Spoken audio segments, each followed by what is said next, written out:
The Reverend Jesse Jackson disclosed publicly Friday that he has been seeking outpatient care for 2 years for Parkinson's disease and plans to dedicate himself to physical therapy to slow the progress of the disease.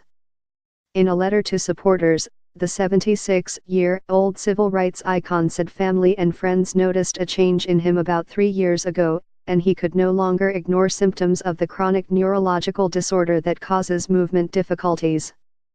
Recognition of the effects of this disease on me has been painful, and I have been slow to grasp the gravity of it, he wrote. For me, a Parkinson's diagnosis is not a stop sign but rather a signal that I must make lifestyle changes and dedicate myself to physical therapy. Jackson, who declined to be interviewed, also released a letter from Northwestern Medicine confirming his diagnosis and care. He vowed to use his voice to help find a cure for the disease. About 60,000 people in the U.S. are diagnosed with Parkinson's annually, according to the Parkinson's Foundation. It can start with tremors, and symptoms generally worsen over time. The exact cause is unknown.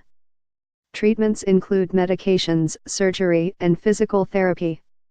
The disease itself is not fatal, but people can die from complications. Jackson said Parkinson's bested his father. Noah Lewis Robinson Sr. died in 1997 at age 88 after suffering a heart attack. It was unclear how his treatment would affect his leadership of the Rainbow/Push Coalition, the Chicago-based civil rights group he founded more than 2 decades ago.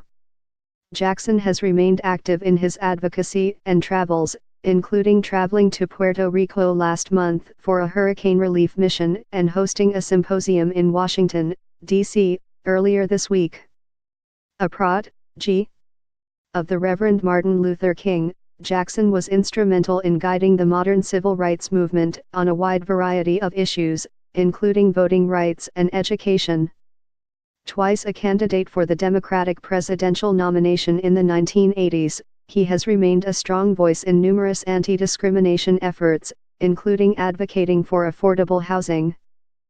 He's often seen at protests nationwide and has continued regular forums at Rainbow/Push's headquarters. He said Friday in the letter that he is also working on a memoir. I will continue to try to instill hope in the hopeless, expand our democracy to the disenfranchised and free innocent prisoners around the world, he wrote. I steadfastly affirm that I would rather wear out than rust out. The Reverend Al Sharpton said he spent the last few days with Jackson in New York City. Jackson has changed the nation and served in ways in which he never got credit, Sharpton said in a statement. We pray for him, just as he fought for us. Follow Sophia Tureen on Twitter at https://twitter.com/Sophia Tureen.